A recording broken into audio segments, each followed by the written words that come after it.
Estou aqui com Débora Muniz e Tony Cardi, diante do saudoso Soberano.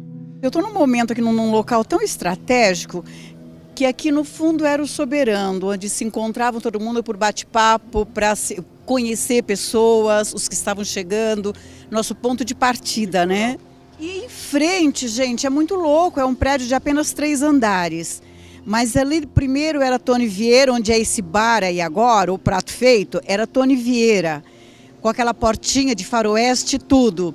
No segundo era o escritório do Augusto, onde até hoje, para mim, dá a impressão que eu estou vendo Augusto ou de Fraga ali olhando o movimento da rua. Em cima era Fauzi Mansur. Então era assim, espaço pequeno, muitas histórias, muitas produções. Aí é complicado até falar, sabia? Aqui nasciam grandes sonhos, aqui morriam-se grandes sonhos, aqui se construía o verdadeiro cinema, essa é a grande verdade.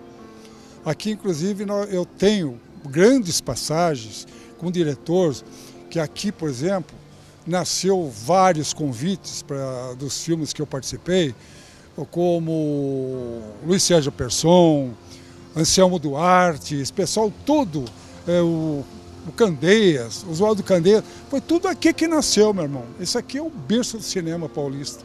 Que na época que eu faço parte da década de 60, 70, eu participei de 28 filmes aqui, todos nasceram aqui, propriamente dito. Então isso aqui, quando se fala em Rua do Triunfo, Bar Soberano, dá uma dor no coração de saber que isso tudo acabou, cara. Porque isso aqui era nosso alicerce, era a nossa casa. Essa é a grande verdade. Incrível que, inclusive lembrei agora, eram coisas muito interessantes que aconteciam aqui no Soberano. Tinha esse pessoal tomando cachaça, comendo, conversando, fazendo reunião. Era família também, era um lugar familiar. Inclusive, assim, é pitoresco até, porque Clericunha, por exemplo, Clericunha e Marinês, gente, a filha única, a Luciene. E Luciene, quantas vezes dormiu em 2 cadeiras aqui, que era feito tipo um bercinho para Luciene dormir, ainda pequenininha. Enquanto isso, Marinês e Cleri estavam no bate-papo, estavam numa reunião. O próprio Chico Cavalcante, o Fabrício Cavalcante hoje, menininho, quantas vezes também dormiu na cadeira esperando o pai na reunião. Então, não era um boteco que às vezes as pessoas falam, isso eu deixo bem claro. Não era só putaria não, era família também, tinham valores também, né? Os valores da família, de pessoas que gostavam da vida e gostavam do que faziam, tinham um sonho e lutavam por esse sonho.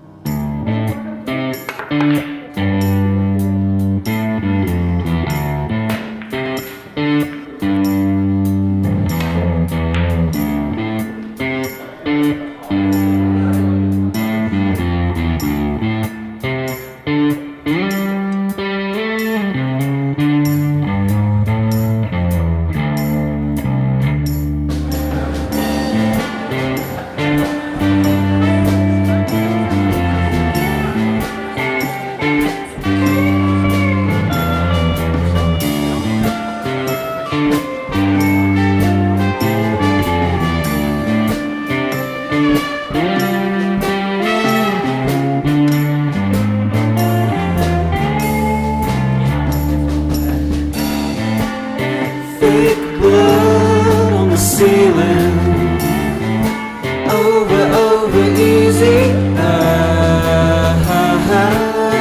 and we were fine, we're feeling fine. Tô lembrando que esse evento, ele é o primeiro, tomara aí que de muitos. Eu vou chamar então, que já apresentei, o nosso diretor e dramaturgo Paulo Faria, o Rafael Spaca, que também é um dos idealizadores.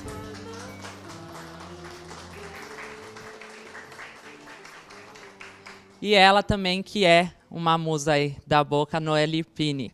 A nossa ideia, que junto aqui com o Paulo, a companhia do pessoal do Faroeste, é homenagear todos vocês, né?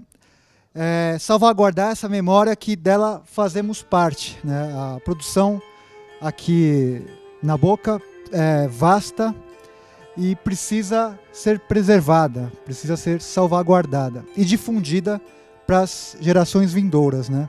Então, Tem referências aqui de pesquisadores, né? O Gil Mendes, Matheus, Alexandre Aldo Neves.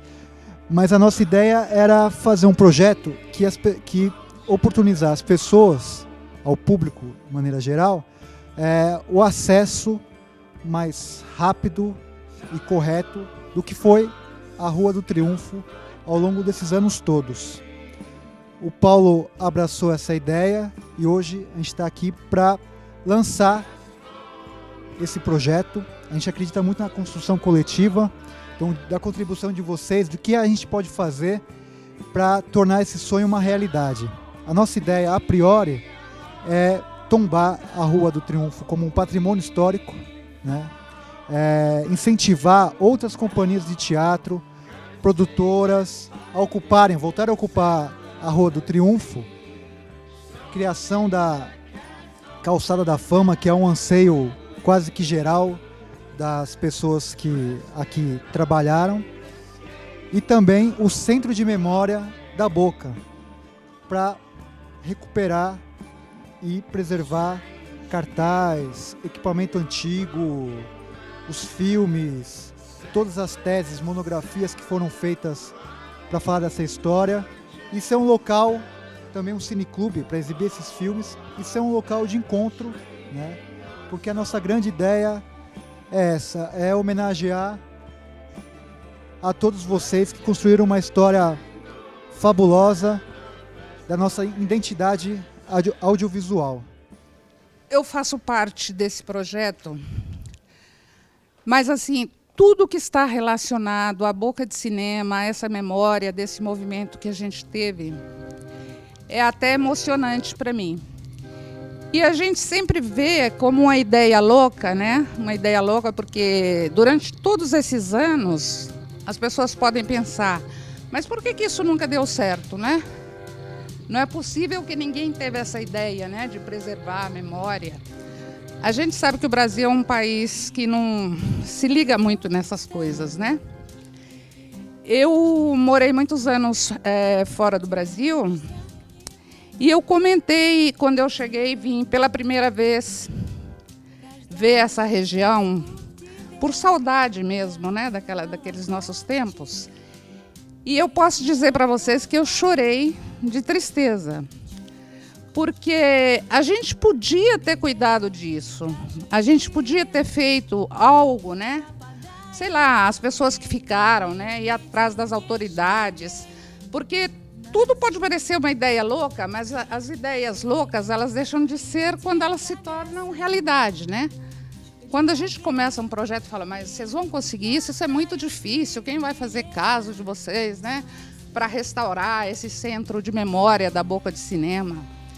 Mas a gente entrou nessa, em primeiro lugar, nos juntamos, Paulo Faria, Rafael Spaca e eu. O Paulo nos assessorou, assim, de primeira, né, Rafael? A gente esteve aqui falando com ele, ele já nos acolheu, assim, com toda a boa vontade. Isso para a gente já é... Porque a gente tem que ter um quartel-general, né? A gente tem que ter um local de encontro, e nada melhor que ele que está aqui, né? Que ele que valoriza tanto o que foi o nosso trabalho na Boca de Cinema de São Paulo, na nossa Boca do Lixo, né? Que eu adoro a Boca do Lixo, né? Tem muita gente, a gente estava até comentando, né, Gil? Que muita gente diz, vamos tirar esse nome feio, Boca do Lixo, mas é tão bacana essa Boca do Lixo, né? Que a gente pode transformar na Boca do Luxo, com a ajuda de todos vocês.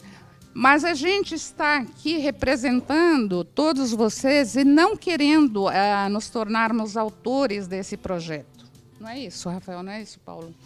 Nós queremos, assim, que nós estamos dando essa largada, mas queremos contar com a participação de todos vocês, com ideias, com o que cada um possa fazer, né? O que cada um possa auxiliar. Eu sou de Belém do Pará, estou aqui há 24 anos, eu vi a Boca no Cine Nazaré, no Cine Iracema, e eu jamais pensei que eu fosse chegar até aqui.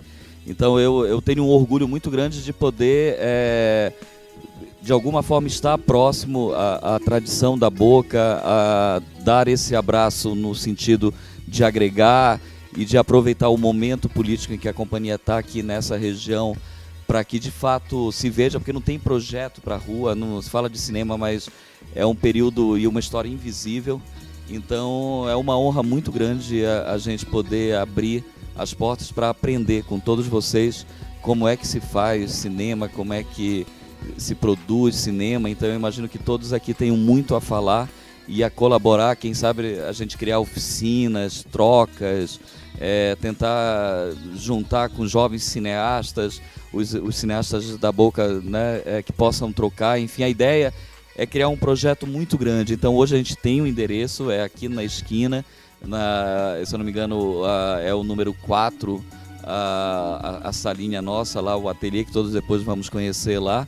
E a gente gostaria que de fato todos voltassem a ocupar esse lugar como ponto de encontro. E a gente pensou esse horário, e esse dia não foi à toa, porque também a gente não queria dividir, porque já tem vários cineclubes, esses encontros segunda e terça, e hoje, todo sábado aqui ao lado, tem um samba e uma feijoada, que no primeiro sábado ele vai para a rua. Então a gente gostaria que também convidá-los depois, quem quiser ir até o Amarelinho para tomar uma caipirinha e comer a feijoada e tentar fazer um bem bolado nessa ocupação, que o sábado aqui ferve. E sem esquecer também que a gente está setorizando muito o cinema, nós somos cinema brasileiro, e a gente está falando muito de cinema paulista e basicamente de cinema da Boca. Eu acho que porque é um pouquinho também de compensação, porque o Rio é que faz a maior produção, o cinema brasileiro é Rio de Janeiro, e a gente precisava talvez fazer o nosso movimento, marcar o nosso território, mas também oficializar o resto do Brasil, que nós estamos aí, que existimos, e o Rio de Janeiro, embora seja a maior polo produtor, tenho toda a certeza de que eles têm uma invejinha de ter tido um movimento como esse na Boca, que eu não acredito que tenha tido em qualquer outro lugar no mundo. Por uma série de fatores aconteceu, e nós participamos dele com certeza. Agora, estou disposto, não moro aqui, moro a 350 quilômetros daqui, mas gostaria de participar de alguma forma, dentro das possibilidades. Gostaria, quero, acho que é interessante e tem que ser preservado isso aí. A ideia é essa. Começar a montar um museu, um memorial do cinema paulista ou do cinema da Boca, não sei. Nós estamos falando de cinema da Boca. Talvez seja uma forma de marcar o nosso território, tá? Porque a maioria, acho que 80 e 10% dos caras que fizeram cinema paulista fizeram na Boca, tá? Gente, vamos falar da Boca, mas a Boca é de verdade. Porque eu acho que a gente pode falar o português, claro, não tem nenhum menor aqui, né? Então eu já ouvi muito assim falar, Débora, peraí, a Boca era um puteiro. Peraí, puteiro na sua cabeça, era a tua visão. Eu não condeno a pessoa por ver dessa forma, porque de repente o meinho, a panelinha que ela se pôs, ela via a Boca dessa forma. Eu não sei se porque cheguei adolescente na Boca, então na Boca eu tive uma família de verdade. Eu tive pessoas que se preocupavam também com o outro. Então a Boca não era só a produção, o cinema em si. A Boca era uma grande família. E eu tenho assim, nossa, não vou esquecer nunca, né? Tony Vieira, ele definia assim de uma forma muito bacana. Tony, você é um grande produtor. Não sou produtor porra nenhuma. Eu sou um operário do cinema nacional. Tá? Então, eram pessoas muito simples, pessoas que amavam o cinema acima de tudo. Hoje eu até acabo me divertindo comigo mesma, que acho que a minha inocência era tão grande. Eu não tinha noção das burradas que eu falava, que eu fazia. Só que hoje eu vejo que aquilo era tão gostoso, era tão bom. Tem algumas pessoas que dizem, mas Débora, você continua assumindo tudo que você fez? Ô gente, eu esconder o meu passado, eu não ter vida própria. Sabe, eu não admitir que eu sou Débora Muniz. Tá? A minha história é a Boca. A Boca foi a minha casa porque eu vivi a minha adolescência na Boca. Aí é incrível que eu acho que esses encontros, brigadão, meninos, nossa, é maravilhoso esse momento, Noelle, todas as pessoas que estão envolvidas nesse momento. Hoje eu acabei de chegar, mas acabei de encontrar o que eu acabei de falar, Mário Lúcio. Gente, eu não via Mário Lúcio há 20 e poucos anos. Tá? Eu acabei de encontrar lá embaixo, está lá embaixo, uma pessoa que nós tivemos assim, uma preocupação enorme, porque estava muito sério o problema de saúde dele. Chico Cavalcante está lá embaixo. Entende? Ele saiu da cama e veio aqui para estar com a gente. Tá? Eu sei que temos Mujica que não está bem, está lá no hospital, mas nesse momento está coçando muito, que graças a Deus ele saiu da UTI e ele gostaria muito de estar aqui nesse momento. Aí quando dizem pessoas, espera aí, mas a ideia não foi sua, a ideia já tinha, porque eu ia fazer. Ô meu amor, me perdoa, então faça. Então não me critique por eu estar tentando fazer, estar com uma ideia. Pegue a sua ideia, vamos juntar a minha, mais a dele, mais a deles e vamos fazer. Porque eu acho que essa preocupação de eu tenho uma ideia e eu vou fazer, eu vejo muita gente sofrendo hoje, principalmente os técnicos da época da Boca, a época áurea da Boca. Porque são tantos projetos engavetados, aí as pessoas hoje dizem assim, ah, mas fazer cinema é difícil porque vai ficar na gaveta. O pessoal jovem, não é, Noel? Somos prova disso, eles estão fazendo, eles estão buscando, não dá para fazer longa, eu vou fazer curta. Tá? Não dá para botar no cinema, eu vou fazer parte de, sabe, de festivais, mas eu vou fazer. E eu acho que a grande vantagem da Boca era isso. A Boca não tinha assim, tanto que hoje eu rebato um pouco quando as pessoas falam, mas o cinema pornô, o cinema pornográfico, oi, alô? Era o mercado no momento. Tá, se consumia o americano, se consumia o que era lá de fora.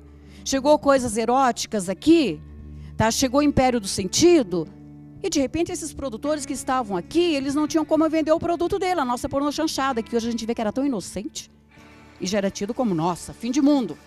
Tá? Então eles tiveram o quê? Gente, o público quer, eu tenho que sobreviver, eu quero continuar fazendo cinema.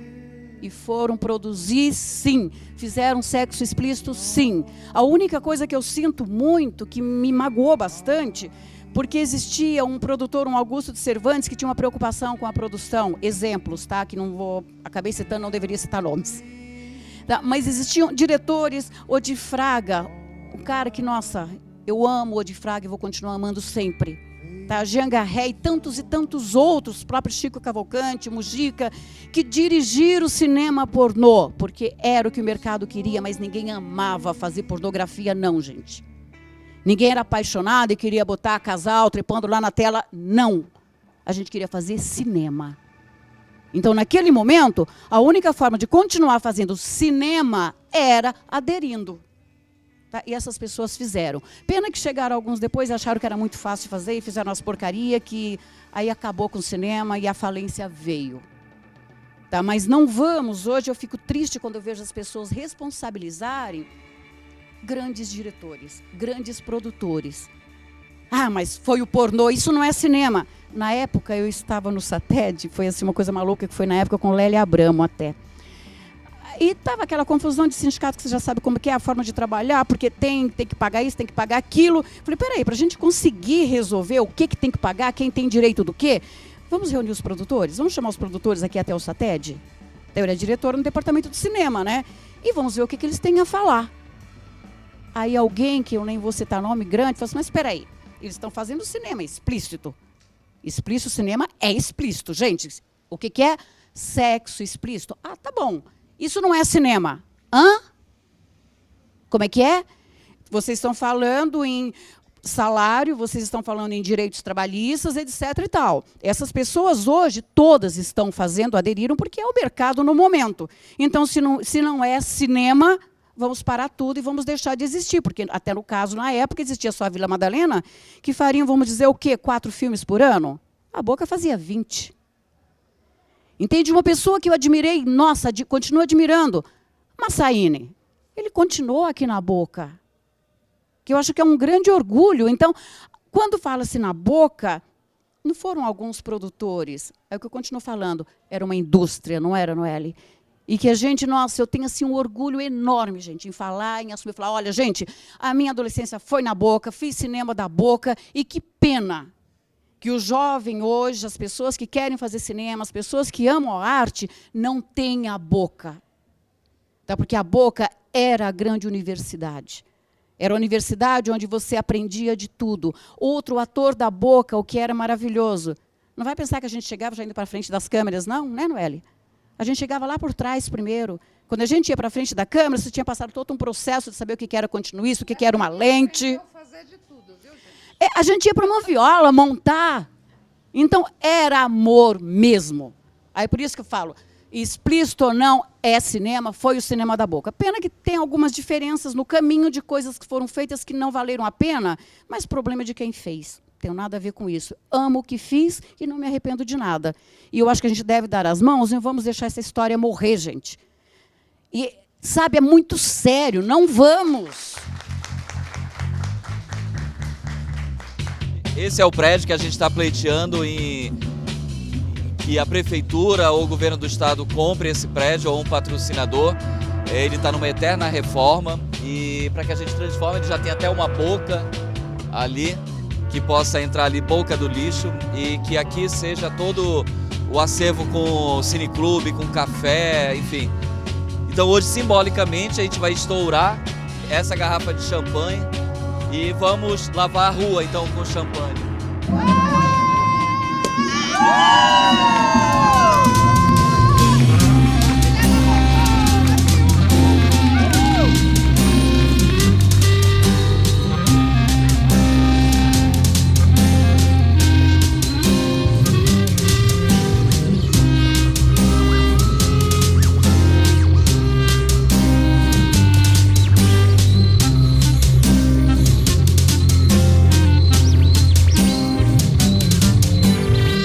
Vanessa Alves. Vanessa, como é e quanto tempo você não voltava aqui na Rua do Triunfo? Muito tempo. Acho que a última vez que eu estive aqui foi em 1987, 88.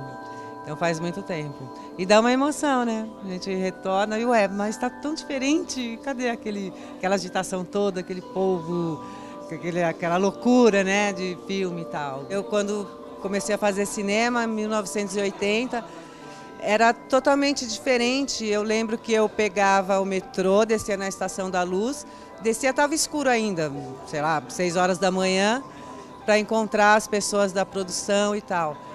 E muita gente já na rua, a Rua do Triunfo fervilhando, um monte de equipamento, Kombi, diretor, atrizes, atores. Era uma indústria mesmo. Tanto é que chegou uma época que eu fiz um filme de manhã, um filme à tarde e outro filme à noite. Aí eu ficava, peraí, que filme eu estou fazendo agora? Mas era muito bom. E daí, como foi passando o tempo e tal, as coisas foram mudando, eu não apareci mais por aqui, tinha até medo, virou Cracolândia, mas fazia muito tempo que eu não via, e agora eu me espantei, está bem bonito. Castor, muitas pessoas enxergam na Rua Triunfo só a pornochanchada, e ela produziu uma série de outros filmes. Eu gostaria que você falasse dessa pluralidade na produção cinematográfica aqui na Boca do Lixo. Rua do Triunfo é Rua do Cinema Paulistano. Gravem bem isso. Não é rua de palavras pejorativas, que eu não quero nem repetir. Eu não sei porquê. Todas as matérias, todos os documentários que eu vi, eu não sou dono da verdade, que eu vi, que eu participo, só visam pornochanchada, pornografia, nóia, o ambiente não é bom, isso é aquilo. Vamos parar de ser invejoso, vamos parar de ser maldoso. Vamos usar um pouco mais da bondade que está dentro de nós, que todos nós temos um pouquinho de maldade e um pouquinho de bondade, mas vamos prevalecer um pouquinho só da bondade. E vamos falar de outros filmes. Foram feitos filmes de arte. Nós temos produtoras, que eu não vou citar nomes, porque não vem ao caso, mas eu vou citar filmes. Sabe? Caçador de Esmeralda, as histórias que a Babada não contavam, sabe? Filme que eu participei, eu posso falar. Filmes que eu não participei, eu não vou falar, mas existiam filmes de arte. Filmes que passaram uma mensagem sem ser sexo. Eu fiquei desempregado 5 anos. Eu não arrumei um trabalho na Rua do Triunfo porque eu não sei fazer sexo explícito. Eu não sei fazer. E respeito quem saiba fazer. Eu respeito, porque cada um trabalha no seu quadrado. Agora, eu não achava justo eu ficar desempregado porque eu não fazia sexo explícito. Então eu vim aqui hoje, aceitando o convite de vocês, também para falar de outros filmes, de filmes importantes, de documentários que foram feitos na Rua do Triunfo, de pessoas como Jean Garret, diretor. Ele fez um filme chamado O Fotógrafo. Hoje já é falecido, mas eu não posso esquecer dele. Eu participei desse filme. Quem entrar na filmografia vai constatar essa informação que eu estou passando. Oswaldo de Oliveira, Pio Zammunio. O Pio fez um filme chamado filme de arte. Sabe? O Pio foi uma pessoa que marcou o triunfo e foi o último a sair morto. Porque ele morava aqui nas imediações, então ele foi o último a sair. Até hoje ainda existe produtoras aqui na Rua do Triunfo. Se você pesquisar na rua, no número 134, se não me falha a memória, eu conheço o prédio há 35 anos, mas não sei o número. Ainda existem produtoras lá. Não estão produzindo? Não estão. O mercado não permite? O mercado não permite. O mercado não favorece. Acabaram com o cinema. Venderam todos os espaços que poderia exibir a sétima arte. E o gozado que ficaram cinemas que exibem filmes pornográficos. Olha onde chega a maldade. Olha onde chega a incompetência, a inveja. Desculpa o meu desabafo, mas é verdade. Eu quero falar sobre filmes pornográficos e filmes de arte. Eu não tenho medo de falar de filmes de arte, não tenho medo de falar de filme pornográfico, mas eu quero falar dos dois, porque dentro de mim tem maldade e tem bondade. E eu vejo vocês aqui, entende? Nossa tribo, né? Aqui reunida, me dá vontade de chorar. Porque nós somos os últimos, somos os remanescentes de uma espécie em extinção. Então, é preciso que nós façamos cinema. Não tem outra maneira de nós resolvermos o nosso problema, senão arregaçar as mangas e com dinheiro ou sem dinheiro fazermos nossos filmes precários, mas principalmente exibi-los. Todos os projetos de cinema que eu fiz, pequenos ou grandes, eles eram teoricamente inexequíveis. A priori, se eu olhava em volta, assim, se eu olhasse muito, eu sentava e chorava, porque não tinha nada que me sustentasse. Mas eu ouvi na neurolinguística uma frase arrasadora. Ele não sabia que era impossível, por isso ele foi lá e fez. Achar que nós estaremos falando do cinema nacional, tal, não, nós vamos falar do cinema paulistano. Esse sim tem a importância e esse sim não tem a mão dos ladrões que tem nos outros lugares. Então, nós temos que ter um objetivo, temos que nos unir e temos que partir para a ação imediata. Estou me colocando à disposição para fazer isso, não só por mim ou pelo trabalho que eu tenha realizado no cinema, na televisão, no teatro, mas por todos os meus grandes amigos que já não estão mais entre nós, inclusive o meu pai. Muito obrigado.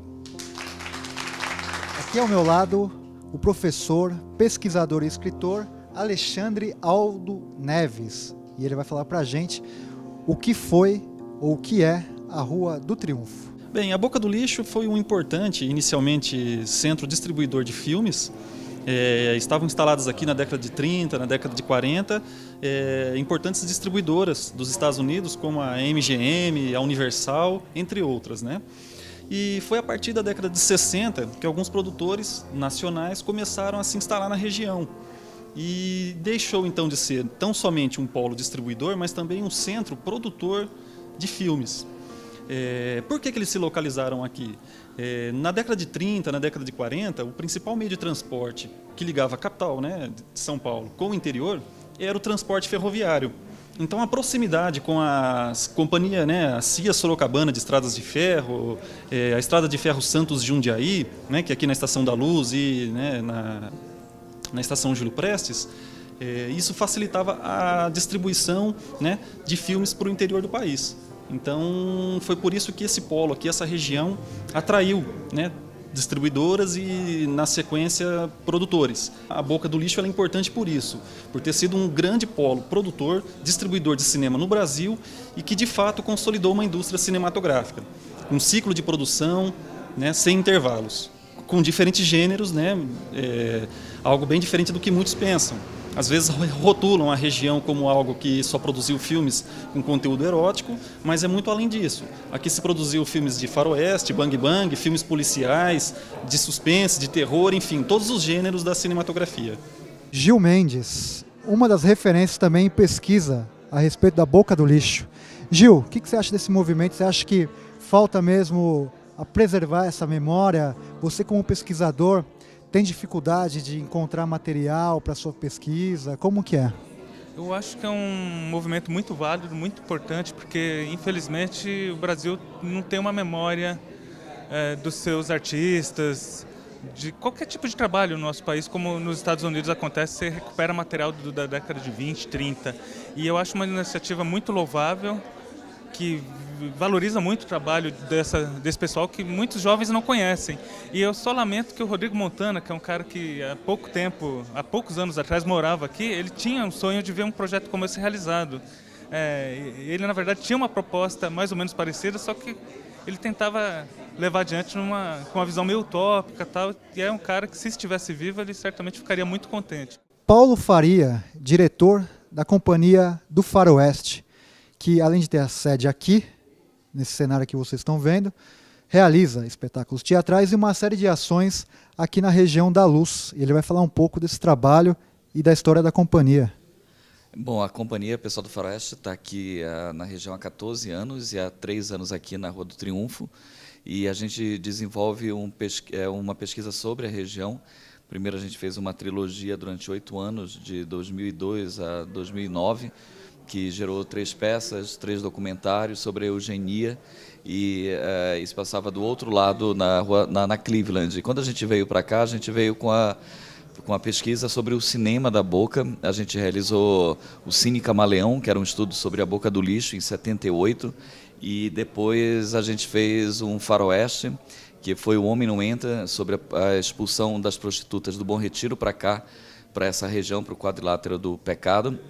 E agora a gente está num novo processo sobre a Frente Negra, década de 30, e com isso a gente fecha um estudo sobre o cinema em determinados momentos. A década de 30, quando as distribuidoras vieram para cá, em 78 na Boca mesmo, na Porno Chanchada, e em 53 no início dos cineastas, na década de 50, aqui na Boca.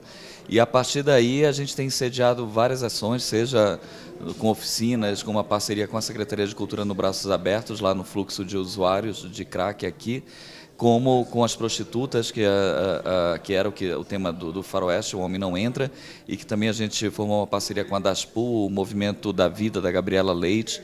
E agora a gente está dando esse pontapé para tentar criar essa memória, esse museu da Boca do Lixo, retomando o Cineclube, que a gente parou o ano passado e que agora pretende, a cada 15 dias, ter uma sessão sobre a Boca, um documentário, um filme e um debate depois, um bate-papo. E com isso a gente tentar, a cada encontro, discutir mais e aprofundar e verticalizar essa ideia desse memorial, dessa memória da Boca do Lixo.